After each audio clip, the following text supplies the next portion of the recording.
de derbarê gotinên Hakan Fidan de û bi taybetî jî beşê ku behsa qendîl şingal û mexmûrê dike çareseriya ku Tirkiye ji bo van deveran daye pêşiya xwe yan jî plan kiriye çi ye? Ez ê biçime cem pisporê karûbarên Iraq û Herêma Kurdistanê birêz Mehmet Alaca ji Enqerê li gel min e. Dem baş birêz Alaca, tu bi xêr hatî Rûdawê. Hoş bulduk, davetiniz için teşekkürler. Serçava, gotinên Hakan Fidan bûne sedema acizbûna Iraqê bi rastî. Iraqê gazî balyozê Tirkiyê kir, aciziya xwe jê re ragihand. Bi rastî mebesta Hakan Fidan ji wan gotinan çi bû bi dîtina we?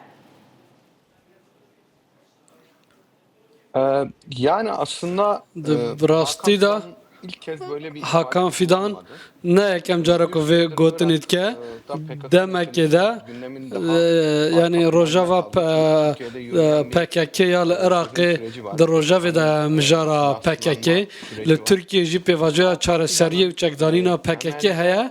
Rastî de Hakan Fidan di bingehê de ev daxuyaniya wî armanca wê ew bû ku bala Iraqê bikişîne di encamê de jî di daxuyaniya wezareta dervaya Tirkiye de jî hebûna PKK hat bi bîranîn got ku dixwaze balê bikişîne. Di rastî de mijara PKK ya li Iraqê dema Tirkiye vê mijarê dinirxîne. Tirkiye vê yekê weke mijareke serweriya Bexdadê yani ya Iraqê pênasê dike û di vî warî de jî ev tişta bi bîr aniye. Gotina Tirkiye û ya Hakan Fidan PKK'ya karşı irade gösterme zorunluluğu üzerine kurulu. Daxwaz dike ku Iraq li hemper PKK helwestekê nîşan bide, dixwaze wê neçar bike. Noktasında bir şey değil. Ne yol haritası. Ne nexşereyeke ku dê operasyon li dijî wê derê bêkirin. Niha di mijara PKK de Erbil di navbera Erbil Bexdad û Enqerê de pêvajoyek heye û hevdîtin berdewam dike. Herêma Kurdistanê di vî warî de tiştê dikeve ser milê xwe bi cih tîne. Erbil yönetimi daha proaktif bir tutum benimserken Rêveberiya Erbilê li beramber em bibêjin herêmên PKK yani helwesteke proaktif bi rêva dibe lê Bexdad bi gotinên xwe ne wiha ye. Ya meselenin Irak'ta PKK meselesinin iki yüzü var. Diriyên mijara PKK ya li Iraqê heye.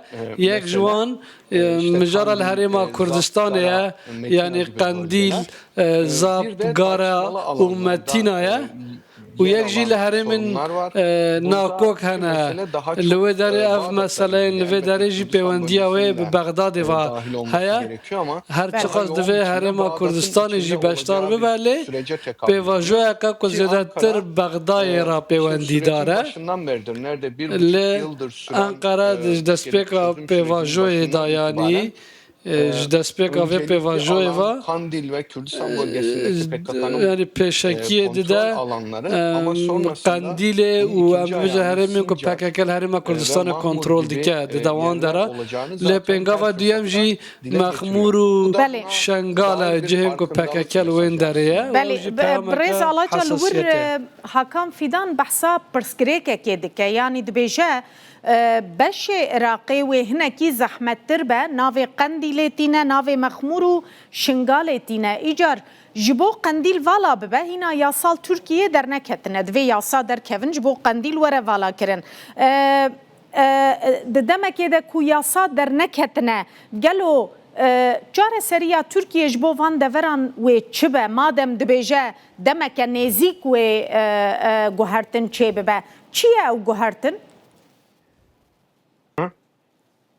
Ya aslında şu an Niha biliyorsunuz hûn parlamentoda dizanin yasa süreci devam li ediyor. parlamentoya Muhtemelen pêvajoyeke yakın zamanda da yasayan geri heye dönüş di PKK demeke nêzik de jî vegereka unsurlarının, mezin üyelerinin geri dönüşüne ji bo ilgin vegera endamên dair bir yasa PKK tasarısı de mecliste gelecek. reşnivîsek Bunun were hazırlandığı, parlamentoyê medyaya yansıdı. Daha derketa kapsamını medyaya da bilmiyoruz jî ama cih git ku ev reşnivîs şimdi hatiye oradaki amade temel kirin mesele aslında li wê derê Kandil'deki mijara PKK'lıların geri bingehîn dönüşüyle ilgili bir şey de değil. ne ewa ku em bibêjin vegera PKK'yên li Kandil'deki Qandîlê ve ve Kürdistan bölgesindeki PKK mensuplarının geri PKK'yên ku dönüşüne li ilgin Qandîlê û li dair herêma zaten Kurdistanê parlamentoda bir süreç işliyor. derbarê Çok yakın vayekê da zamanda li bu açıklanacak. parlamentoyê pêvajiyek heye Ancak burada Hakan û Fidan'ın egereka mezin Sincar dê demeke nêzik bahsi te were eşkere kirin bence üzerine lê li vê iyi derê eğilmemiz gereken mijara girîng konulardan ew ku birisi. behsa Hakan Fidan ya Sincar Şengalê ye biliyorsunuz hûn dizanin yani li Sincarê li Şengalê 2014'ten itibaren ji 2014 PKK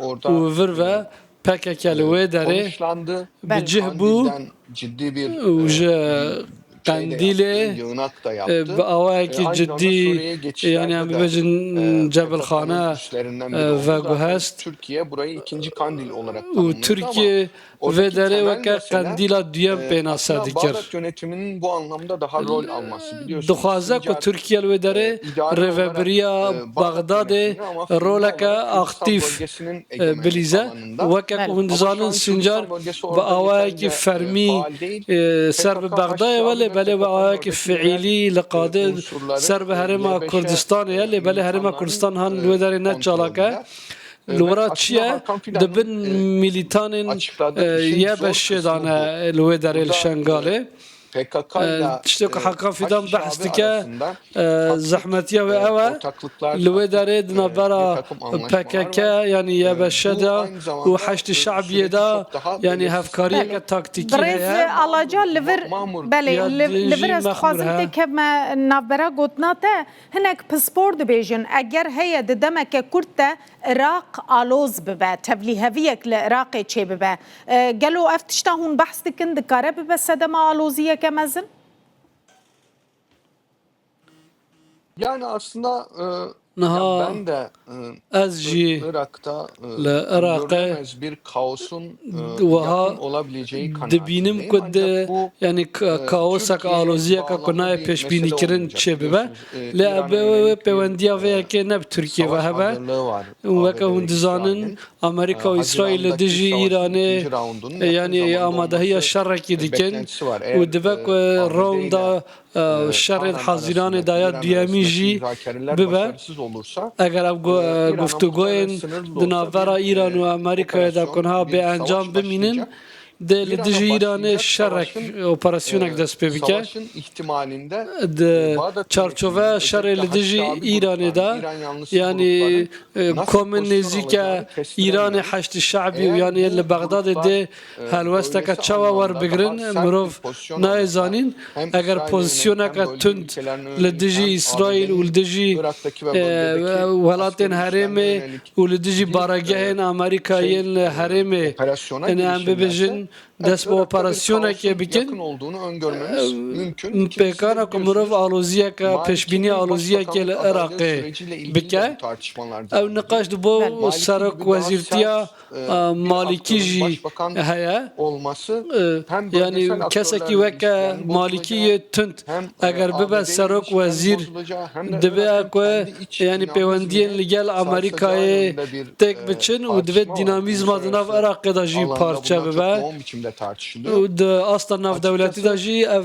Buradaki bi awayekî Türkiye ciddî gündemi tê en nîqaş arkada kirin yer alan bir gündem. ev rojava derbarê Tirkiye de jî rojava herî paş e Türkiye'nin operasyonundan ziyade ew aloziya li Iraqê ne deje operasyona Türkiye be de pêwendiya bi Amerîka û İranê ve hebe nasıl pozisyon alacağı da belirsizliğini koruyor. li vê derê ne diyar e ku herêma Kurdistanê jî dê helwesteka çawa werbigire di rojên berê da berî çend rojan serok wezîr Mesrûr Barzanî daxuyaniyek da û got ku em nabin parçayekî vî şerrî û em nabin alîgirin vî şerrî û terefekî vî şerrî hem Irak'ı hem bölgeyi etkilememesi için ABD ji bo ile İran arasında şerrekî ku bandorê li Iraqê û li Herêmê neke yani em bibêjin temasên li wê derê û li Erbilê bi Îranê ra em bibêjin di navbera wan da berdewam dikin. Gotinên dawiyên Hakan Fidan ne evin ku em bibêjin Iraqê bike nav aloziyeke mezin. Türkiye demeke dirêja vê yekêtîne ziman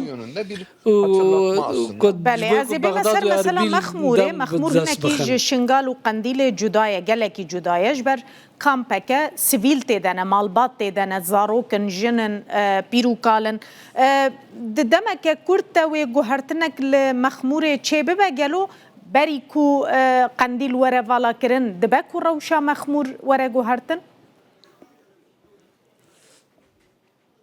Yani ben sanıyorum Ez wiha texmîn dikim ku ji bo Tirkiye ji bo Bexdadê jî kampı bir öncelik değil. kampa Mexmûrê ne pêşengiyeke yani ne mijareke serekî ye. Çözüldükten sonra yani PKK'nın Piştî ku mijara Qandîlê hate çareserkirin û çekdanîna PKK û vegera wan hate çareserkirin qonaxa duyan pêvajoya li Sincarê li Şengalê ye li wê derê çek rewş aloz e divê li wê derê heştî şevî bê qanekirin em bibêjin komên nêzîka İranê li wê derê hene PKK unsurlarının çekildikten sonra ew dibêjin endamên PKK ku ji derva çûne wê derê ku mirov wan derxîne em wiha dizanin ku nêzîkî 2000 endamên yebeşê li wê derê hene divê pozisyona wê çawa bibe wê çi nebe û em bibêjin parçeyekî fermiyê heştî şebiyê ne û ji Iraqê maaşê xwe werdigirin li gor min Mexmûr dêt qonaxa dawî da êdî